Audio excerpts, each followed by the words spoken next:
എല്ലാവർക്കും നമസ്കാരം. ഞാൻ മിസ്സിസ് ഉഷ ബാബു, ചെന്നൈ.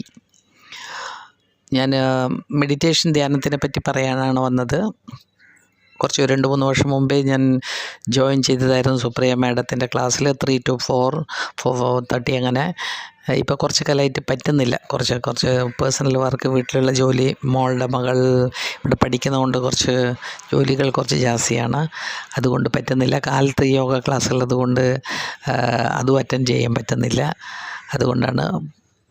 ബട്ട് ഞാൻ വീട്ടിൽ ചെയ്യാറുണ്ട്. ശരി, ധ്യാനത്തിൽ എങ്ങനെ ഇതിൽ വന്നു എന്നുള്ളത് എനിക്ക് കുറച്ച് കാലം വയ്യാണ്ടായപ്പം ഞാൻ 2006 മുതലേ യോഗയൊക്കെ ചെയ്യുന്നവളാണ്. യോഗ ക്ലാസ്സും എടുക്കുന്നുണ്ട്. 20 വർഷമായിട്ട് ക്ലാസ് എടുക്കുന്നവളാണ്.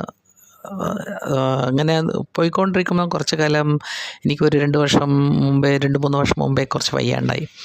അപ്പം സിയാറ്റിക്ക പ്രോബ്ലം ഇതൊക്കെ വന്നിരുന്നു. ആക്ച്വലി യോഗ ചെയ്യുന്നവർക്ക് അതൊന്നും വരില്ല എന്ന്, അതൊക്കെ വെറുതെ പറയാണ് ഞാൻ. കാരണം ഒരുപാട് ജോലികളൊക്കെ ചെയ്തതാണ്. ഓഫീസിൽ പോയിട്ടും വീട്ടിലെ ജോലി, അതും കുറച്ച് 32 വർഷമായിട്ട് അങ്ങനെ ജോലി ചെയ്തുകൊണ്ടിരുന്നവളാണ്. ഒരു പക്ഷേ വിറ്റമിൻ ഡെഫിഷ്യൻസിയോ ഇല്ല, എന്താ കാരണമെന്ന് അറിയില്ല. കുറച്ച് മുട്ടുവേദനയൊക്കെ ജാസ്തിയായി. അപ്പം ഭയങ്കര തളർന്നു പോയ പോലെ ഇപ്പം മനസ്സുകൊണ്ട് തളർന്നു പോയി ഞാൻ. അതാണ് ആദ്യം ഉണ്ടായത്. അപ്പം എൻ്റെ ചേച്ചീൻ്റെ മകൾ സുജയ, അവളാണ് സുപ്രിയ മാഡത്തിനെ ഇൻട്രൊഡ്യൂസ് ചെയ്തത്.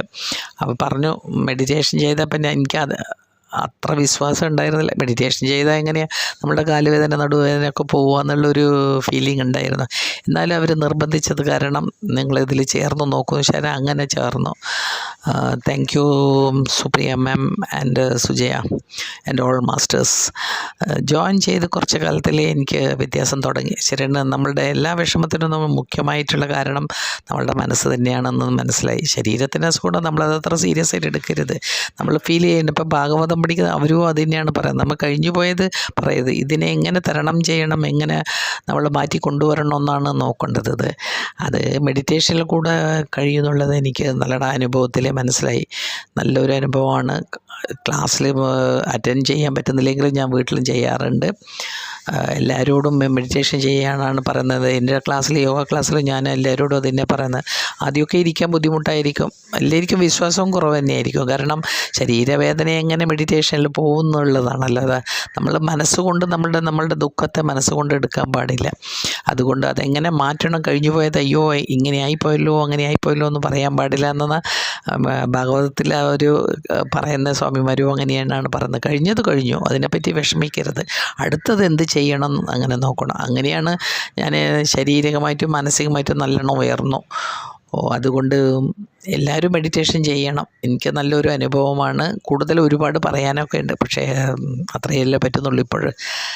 അതുകൊണ്ട് എല്ലാവരും മെഡിറ്റേഷൻ ചെയ്യണം. Thank you all masters, thank you very much. ഇതിൽ ഇൻട്രൊഡ്യൂസ് ചെയ്തതും എനിക്ക് വന്നത് എനിക്ക് എത്രയും വേഗം ഞാൻ തിരിച്ച് വരും. ക്ലാസ്സിൽ റെഗുലറായിട്ട് അറ്റൻഡ് ചെയ്യാൻ വരും. കുറച്ച് കാരണം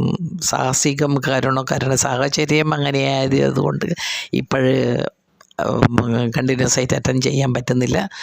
എല്ലാവർക്കും നന്ദി.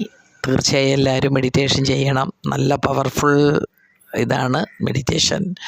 Okay, thank you all.